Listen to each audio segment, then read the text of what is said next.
Hello అండి. నమస్తే. Welcome to my channel కథా స్రవంతి. ఈరోజు నేను చదివి వినిపించబోయే కథ పేరు సాయం. ఈ కథను సింగరాజు రమాదేవి గారు రాశారండి. ఈ కథ 3వ తారీఖు జూలై 2022లో ఈనాడు మ్యాగజైన్ స్టోరీలో ప్రచురింపబడింది. ఆ మాట విన్నప్పటి నుంచి మానసకి మనసంతా చేదుగా అయిపోయింది. ఇండియా నుంచి ప్రసాద్ బాబాయ్ ఫోన్ చేసి చెప్పిన విషయాలే బుర్ర నిండా తిరుగుతున్నాయి. అసలు అదంతా నిజమేనా? ఎందుకిలా చేసింది అమ్మ? అసలు అంత అవసరం ఏమొచ్చింది? ఎన్నాళ్ల నుంచి చేస్తోంది? డబ్బు ఇబ్బందా? నాన్నగారు పోయిన ఫ్యామిలీ పెన్షన్ వస్తూనే ఉందే, సరిపోవట్లేదా? ఏమో, తమ మధ్య డబ్బు ప్రస్తావన ఎప్పుడూ రాలేదు. తనకి తమ్ముడికి నాన్నగారు ఉద్యోగం చేస్తుండగానే పెళ్ళిళ్ళు అయినాయి. వాడు సింగపూర్లో సెటిల్ అయ్యాడు, తను అమెరికాలో. రెండేళ్లకొకసారి సెలవుల్లో అమ్మ దగ్గరికి వెళ్ళి వస్తూనే ఉంటారు. ఎప్పుడు అమ్మ వాళ్ళ ఇబ్బందుల్లో ఉన్నట్టు అనిపించలేదు. పైగా వెళ్ళినప్పుడల్లా తనకి పిల్లలకి ఏదో ఒకటి కొనివ్వటం, బట్టలు పెట్టడం అంతా మామూలే. చిన్నప్పటి నుంచి తమకు ఆర్థిక ఇబ్బందులు ఏమీ లేవు. కనీసం తనకి తెలిసినంత వరకైతే లేవు. మరి ఏమిటిది? ఆలోచిస్తున్న కొద్దీ మనసంతా గజిబిజిగా ఉంది. మనోజ్కి తెలుసా? తెలిసి వాడు ఏమీ చెయ్యకుండా ఊరుకున్నాడా? అసలు వాడు అమ్మకి డబ్బు ఏమైనా పంపుతున్నాడా? డబ్బు ఇబ్బంది వల్లేనా? ఇది తెలిస్తే అందరూ ఏమనుకుంటారు? తమని తిట్టిపోసుకోరు? అమ్మతో వారానికి 3 సార్లు ఫోన్లో మాట్లాడుతూనే ఉంటుంది తను. అమ్మ ఎప్పుడు ఒక్క మాట కూడా అనలేదు, బాధపడినట్లు కూడా అనిపించలేదు. మరి లేక తనే తెలుసుకోలేదా? తన గోలలో తను ఉండి పట్టించుకోలేదా? మానసకి బాధ, అవమానం మనసంతా నిండి మెలిపెడుతున్నాయి. వెంటనే ఫోన్ చేసి అడుగుదామంటే ఏమి వినాలో అని భయంగా ఉంది. తమ్ముడికి చేసి మాట్లాడదామంటే వాడికి అసలు విషయం ఎంతవరకు తెలుసో తెలియదు. మర్నాడు అమ్మ ఫోన్ చేసింది మానసకి. చాలా ఉత్సాహంగా మాట్లాడింది. పిల్లల గురించి అడిగింది. అమ్మ అడిగిన వాటికి అన్యమనస్కంగానే జవాబులు చెప్తూ ఉంది మానస. అడగాలి అనుకున్న విషయం ఆమె గొంతు దాటి బయటకు రావటం లేదు. ఆఖరికి అమ్మా ఇక ఉండనా మరి అంటుంటే మెల్లగా అమ్మా అంది. ఒక్క క్షణం అవతలి వైపు నిశ్శబ్దం. తర్వాత చెప్పమ్మా అంది అమ్మ. మొన్న బాబాయ్ ఫోన్ చేశాడు, మెల్లగా మొదలుపెట్టింది. అమ్మ ఊహించినదే అనుకుంటా. నిట్టూర్పు వదులుతూ ఏమన్నాడు అడిగింది. మేమంతా చచ్చామనుకున్నావా అమ్మా? ఏం మాతో ఒక్క మాట కూడా అనలేదు? మనోజ్ ఏమీ పంపకపోతే నాకైనా చెప్పకపోయావా? ఎంతో సౌమ్యంగా మెల్లిగా అడుగుదామని ప్లాన్ చేసుకున్నది కాస్త కోపం, ఏడుపు కలగలిపిన గొంతుతో ఒక్కసారిగా అడిగేసింది మానస. ఏంటమ్మా నువ్వు అంటున్నది? పంపటం ఏమిటి? తల్లి భవానీ గొంతులో అయోమయం. అదేనమ్మా, నీకు డబ్బు ఇబ్బంది ఉంటే మాకు చెప్పొచ్చు కదా. అయినా నీ కొడుకు లక్షల్లో సంపాదిస్తున్నాడు. ఏం ఆ మాత్రం పంపలేడా? లేక అక్కడ వాడు కొన్న ఆస్తులకి ఈఎంఐ కట్టడానికి సరిపోతోందా వాడి జీతం? గొక్క తిప్పుకోకుండా అక్కసు అంతా వెళ్ళగక్కింది మానస. మను, నువ్వు ఏమనుకుంటున్నావో నాకు అర్థం కావట్లేదు. అసలు నాకు డబ్బు ఇబ్బంది అని ఎవరు చెప్పారు? నెల నెల వచ్చే మీ నాన్నగారి పెన్షన్ నాకు బాగానే సరిపోతోంది. నా ఒక్కదాని ఖర్చు ఎంతని నాకు నువ్వు పంపక్కర్లేదు. నీ తమ్ముడు అంతకన్నా పంపక్కర్లేదు. భవానీ స్వరం కాస్త తీవ్రంగానే వినపడింది. ఆ స్వరానికి మానస కాస్త తగ్గి, మరి బాబాయ్ అలా చెప్పాడేమిటి? కొంచెం సంశయంగా అడిగింది. ఏమని చెప్పాడు? అదే, నువ్వు నలుగురి ఇళ్లల్లో వంటలు చేస్తున్నావని. ఆ మాటలు అంటుంటేనే ఎలాగో అనిపిస్తుండగా ఎలాగోలా అనేసింది. భవానీ ఏ భావము లేకుండా అలా అన్నాడా అంది. అబ్బా ప్లీజ్ చంపకమ్మా, అసలు విషయం ఏమిటో చెప్పు. నాకు విన్నప్పటి నుంచి మనసులో లేదు. ఎంత బాధగా ఉందో తెలుసా? నిజమేనా అది? ఆతృతగా అడిగింది మానస. నిజమే, స్థిరంగా అంది భవాని. వంట వరకు నిజమే. కాకపోతే నలుగురి ఇళ్లలో నేను వెళ్ళి చేయట్లేదు. నా ఇంట్లో నేను చేసింది నలుగురు వచ్చి తీసుకువెళుతున్నారు. అంటే ఇంట్లో మెస్ లాంటిది ఏమైనా పెట్టావా? మానసకి అయోమయం అంతకంతకీ పెరిగిపోతోంది. మను, నన్ను అసలు చెప్పనిస్తావా? కాసేపు నువ్వు ఆందోళన పడకుండా, అడ్డు ప్రశ్నలు వేయకుండా వింటాను అంటే వివరంగా చెప్తాను అని చెప్పడం మొదలుపెట్టింది భవాని. కొన్నాళ్ల క్రితం పక్క ఫ్లాట్ ప్రీతి లిఫ్ట్ తెరుచుకుని వాళ్ళ ఇంటి వైపు వెళుతూ హలో ఆంటీ అని పలకరింపుగా నవ్వింది. అప్పుడే సాయంత్రం వంట ముగించి టీవీ ముందు కూర్చున్న నేను, హలో బాగున్నావా ప్రీతి అంటూ పలకరించాను. నీరసంగా నవ్వుతూ, లేదా ఆంటీ, 2 రోజుల నుంచి మోషన్స్, వామిటింగ్స్. ఇప్పుడే డాక్టర్ దగ్గరికి వెళ్ళి మందులు తెచ్చుకున్నాను అంది. అరే అవునా, ఏమైంది? బయట ఫుడ్ ఏమైనా తిన్నారా? పడలేదా అని అడిగాను. మేము వారంలో 5 రోజులు బయట ఫుడ్డే కదా ఆంటీ. లంచ్ రోజు మా ఆఫీస్ క్యాంటీన్లోనే, రాత్రి కూడా లేట్ అయితే బయట నుంచి ఆర్డర్ చేస్తాం. అసలు 4 రోజుల నుంచి ఏం చూసినా కడుపులో తిప్పుతోంది చెప్పుకొచ్చింది. ప్రీతి వాళ్ళ ఆయన ఇద్దరు సాఫ్ట్వేర్ ఉద్యోగాలే. రోజుకి కనీసం 14 గంటల పని, హడావుడి జీవితాలు. అయ్యో, నేను ఇందాకే కాస్త కరివేపాకు కారప్పొడి చేశాను, నోటికి రుచిగా ఉంటుంది, కాస్త ఇవ్వనా అన్నాను. ఇవ్వండి ఆంటీ ఆశగా అంటూ నాతో పాటే లోపలికి వచ్చింది ప్రీతి. ఒక చిన్న స్టీల్ బాక్స్లో వేసి ఇచ్చాను. థ్యాంక్స్ ఆంటీ అంటూ. అబ్బా ఎంత నీట్గా ఉంది ఆంటీ ఇల్లు, వంటిల్లు అయితే మరీ అంది. పాడు చేయటానికి ఎవరున్నారని, నేను ఒక్కదాన్నే కదమ్మా అన్నాను. అయినా కూడా మా ఇల్లు చూడాలి, వార్ జోన్ లాగా ఉంటుంది అంది. మీరిద్దరూ బయటికి వెళతారు, పైగా మీ ఇంట్లో చిన్న పాప కూడా కదా, మీకు టైం ఎక్కడ దొరుకుతుంది సర్ది చెప్తున్నట్టు అన్నాను. నిజమే ఆంటీ అని నిట్టూరుస్తూ, వస్తా ఆంటీ అని మళ్ళీ థ్యాంక్స్ చెప్పి వెళ్ళిపోయింది ప్రీతి. తను వెళ్ళిపోయాక సీరియల్ చూస్తున్న ప్రీతి మాటలపైనే ఉంది నా ధ్యాసంతా. కోటి విద్యలు కూటి కొరకే అన్నారు, కానీ ఇప్పటి విద్యలు ఉద్యోగాలు డబ్బులు తెచ్చిపెట్టినా కూటికి టైం లేకుండా చేస్తున్నాయి. వచ్చిన జీతాలతో కార్లు, ఫ్లాట్లు, ఖరీదైన వస్తువులు కొంటున్నారు, కానీ ఆ కొన్న వాటిని అనుభవించే తీరిక లేదు. కడుపుకింత కమ్మగా తినే సమయమూ లేదు. ఏమిటో అనుకున్నాను. మర్నాడు పగలంతా ప్రీతి కనపడలేదు. వాళ్ళ ఫ్లాట్ తలుపు తీసినట్టు అనిపించలేదు. సాయంత్రం అనుకుంటా మళ్ళీ వచ్చింది. ముందు రోజు నేను ఇచ్చిన స్టీల్ డబ్బా పట్టుకుని. ఎలా ఉంది ప్రీతి, తగ్గిందా పలకరించాను. పర్వాలేదా ఆంటీ, ఇవాళ కొంచెం బెటర్, ఒక్క రోజుకే పీక్కుపోయిన ముఖంతో అంది. టీపై మీద స్టీల్ బాక్స్ పెట్టి సోఫాలో కూర్చుంటూ, ఆంటీ కారప్పొడి ఎంత బాగుందో, 2 పూటలు దాంతోనే తిన్నాను. మా వాళ్ళిద్దరూ నాతో పోటీకొచ్చి మొత్తం లాగించేశారు. మా చిన్నది కూడా అదే తింది. రాజు అయితే ఆంటీని అడిగి రెసిపీ రాసుకో అని చెప్పాడు. గలగలా చెప్పుకొచ్చింది. అయ్యో నేను కొంచెమే చేశాను, మళ్ళీ చేసిస్తాలే నవ్వుతూ అన్నాను. కాసేపు కబుర్లు చెప్పి వెళ్ళిపోయింది. ఆమె మాటల్లో నాకు అర్థమైంది. ఇంటర్ నుండి ప్రీతి చదువు అంతా హాస్టళ్లలో సాగింది. క్యాంపస్ సెలక్షన్లోనే ఉద్యోగం, హాస్టల్ నుండి పీజీ అకామిడేషన్లోకి, అక్కడ మెస్ భోజనమే. ఇప్పుడు ఈ సంసారం, ఇంటి పని, వంట పని, పాప పనితో సతమతం అవుతోంది. పైగా వంట అసలు అలవాట్లేదుట. మీరు ఎలా చేస్తారా ఆంటీ ఇంత బాగా, నాకు కూడా నేర్పించండి అంటూ ప్రీతి ఒకటే అనటం. నవ్వొచ్చింది నాకు. పొద్దున్న లేస్తే వంట చేయటంతోనే గడిచిన జీవితం నాది. 12-13 ఏళ్ల నుండే అమ్మకి వంటలో సాయపడేదాన్ని. పెద్ద కూతుర్ని కూడా. ఇక పెళ్ళయ్యాక అత్తగారింట్లోనూ పెద్ద సంసారమే. అత్తగారు, మామగారు, మరుదులు, ఆడపడుచు.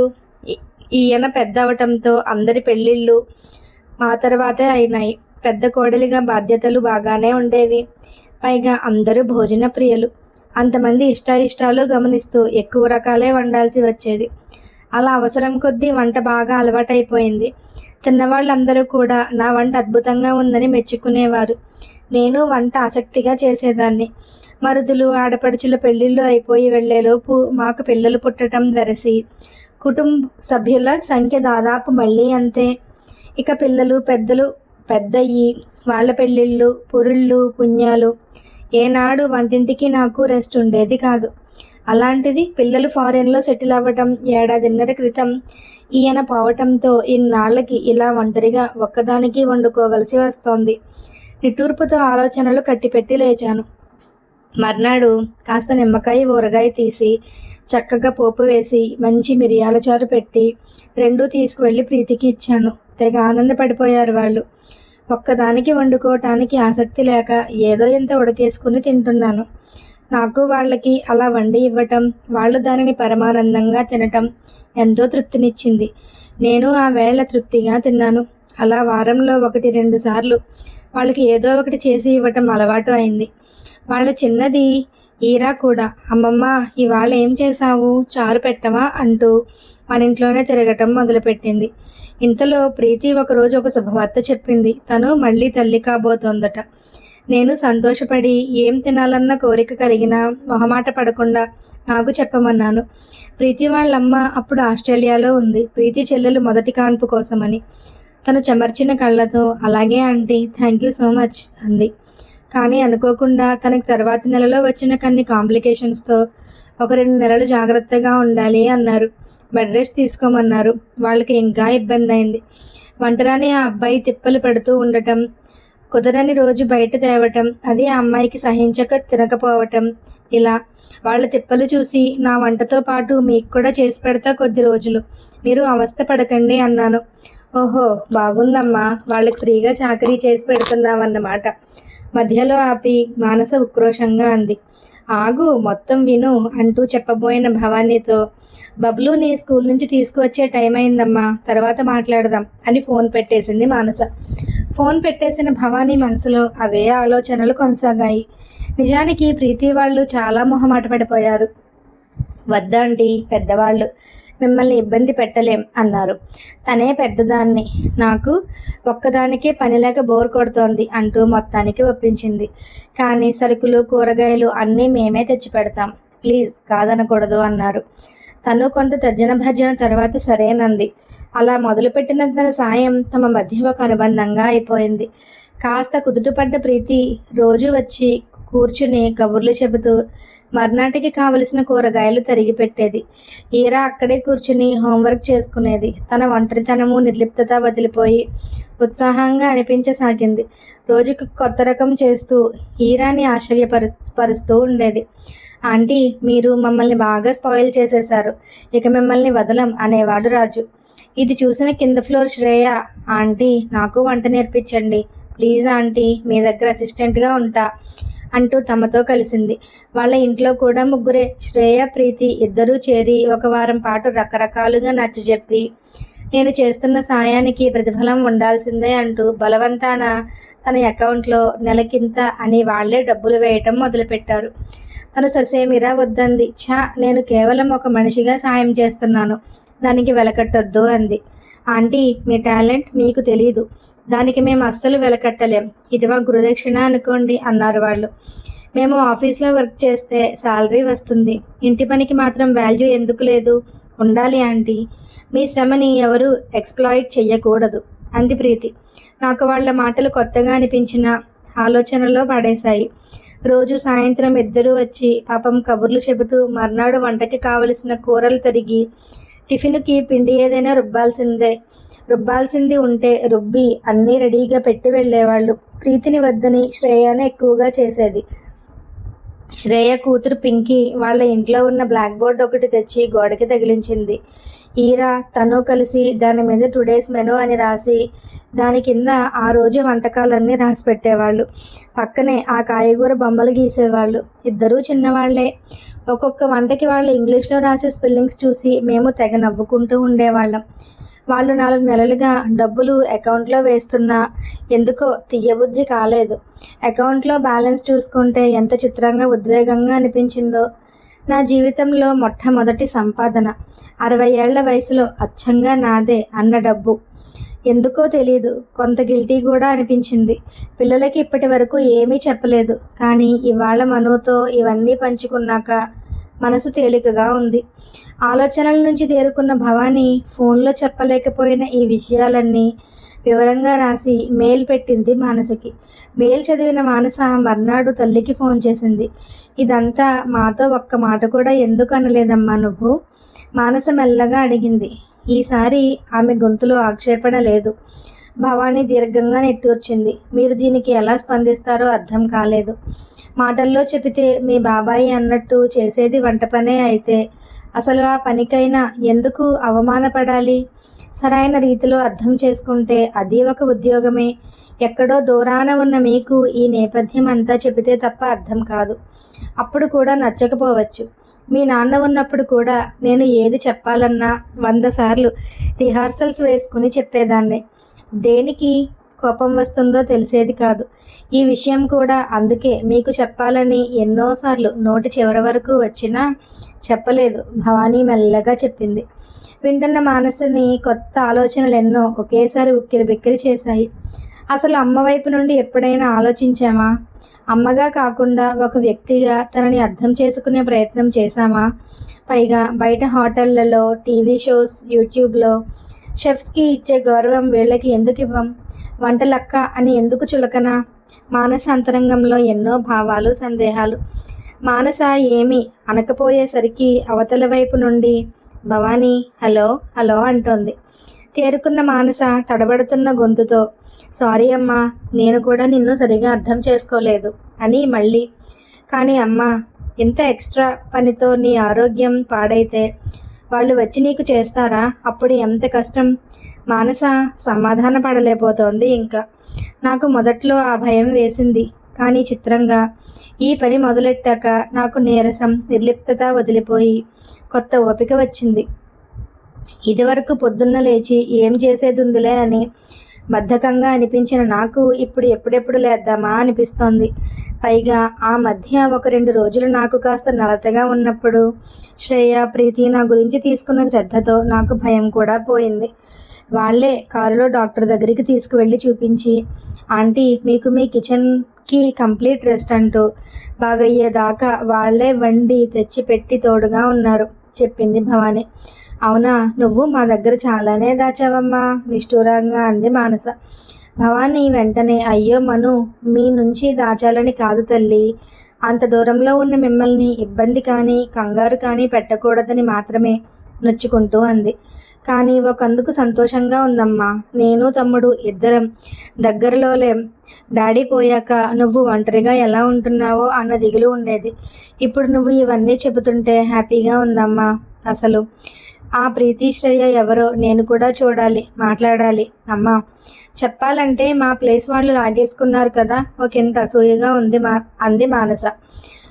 భవానీ నవ్వి, అదేమీ లేదు, మీ స్థానం మీదే మను, నువ్వు మనోజ్ నా ప్రాణం అంటూ నాకు కూడా ఇవాళ ఒక పెద్ద భారం దిగిపోయింది. ఇన్నాళ్ళు దాచుకున్నది నీకు చెప్పేశాను, ప్రాణం తెరిపిన పడ్డట్టు ఉంది అంది. మానసకి తల్లిని కొత్తగా చూస్తున్నట్లు అనిపించింది. ఇద్దరి మధ్య కొత్త అవగాహనతో దగ్గరితనం పెరిగినట్టు అనిపించింది. ఇప్పుడు మానసకి ప్రీతి, శ్రేయ ఇద్దరు ఫేస్బుక్ ఫ్రెండ్స్. వాట్సాప్లో, ఫేస్బుక్లో వాళ్ళతో మాట్లాడుతూనే ఉంటుంది. ఒక 15 రోజుల తర్వాత అమ్మతో కాన్ఫరెన్స్ కాల్ మాట్లాడుతోంది. మానస తమ్ముడు, మరదలు కూడా ఉన్నారు కాల్లో. ఇటు అమ్మ, పక్కన శ్రేయ, ప్రీతి. అందరి ముఖాలలో ఒక సంతృప్తి, ఉత్సాహం. శ్రేయ, ప్రీతి ఇద్దరూ పోటీపడి చెప్తున్నారు మానసకి, మనోజ్కి. ముందు రోజు ఆదివారం వాళ్ళు చేసిన కార్యక్రమం.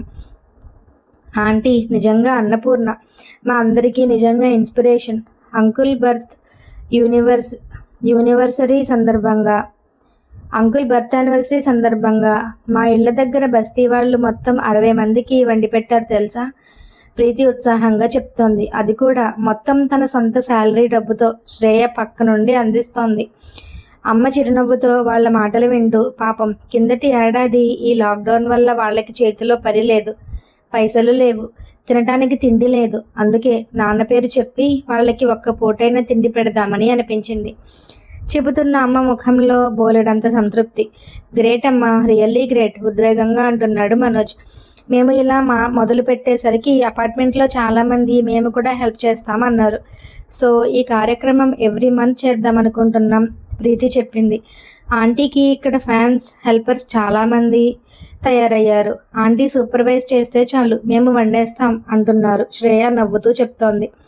అత్తయ్య, మీరొక ఫేస్బుక్ పేజీ స్టార్ట్ చేయాలి, కోడలు కావ్య అంటుంది. నాకెందుకు కావ్య అవన్నీ, చిన్నగా నవ్వుతూ అని. అది కాదు కానీ పిల్లలు, ఒక మంచి పని మొదలు పెడితే అందరూ ఎలా కలిసి వస్తారో అర్థమైంది. వాళ్ళ ఆకలి తీర్చడానికి చేతనైనంత చేద్దామనిపిస్తోంది చెమర్చిన కళ్ళతో అంది భవాని. వింటున్న మానస తల్లినే అబ్బురంగా చూస్తోంది. తమ కుటుంబానికే పరిమితం చేసిన అమ్మ ప్రతిభ, నైపుణ్యం ఈ రోజు 10 మందికి ఉపయోగపడుతున్నాయి. తనకంటూ సంపాదన మొదలైందని అమ్మ సంతానికి ఖర్చు పెట్టుకుందాం అనుకోలేదు. ఏ బంగారమో కొంటాను అనలేదు. తను తన సంసారం అనే బంధాన్ని దాటేసి విశాల ఆకాశం దిశగా రెక్కలు సాచి పరుగులు తీస్తోంది. పరిధి విస్తరించుకొని కొత్త గుర్తింపు పొందుతోంది. మానసకి అంత కలలాగా ఉంది. అమ్మ ఆమెను ఆశ్చర్యపరుస్తూనే ఉంది. మనసులోనే అమ్మకి మరొక్కసారి వందనాలు తెలుపుకుంది.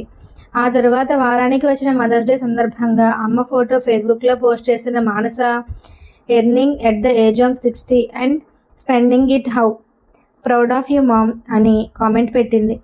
ప్రీతి, శ్రేయ ఇద్దరూ లైకులు కొట్టారు. వాళ్ళతో పాటు అనేక వందల మంది. అన్నట్టు బాబాయ్ లైక్ కొట్టలేదు, కానీ పిన్ని లైక్ కొట్టింది. కొట్టడమే కాదు, మీ బాటలో నడవాలని ఉంది అక్కయ్య గారు అని కామెంట్ కూడా పెట్టింది. కథ పూర్తయిందండి. నేను చదివిన విధానం కనుక మీకు నచ్చినట్లయితే please like, share and subscribe my channel. Thank you so much for listening friends.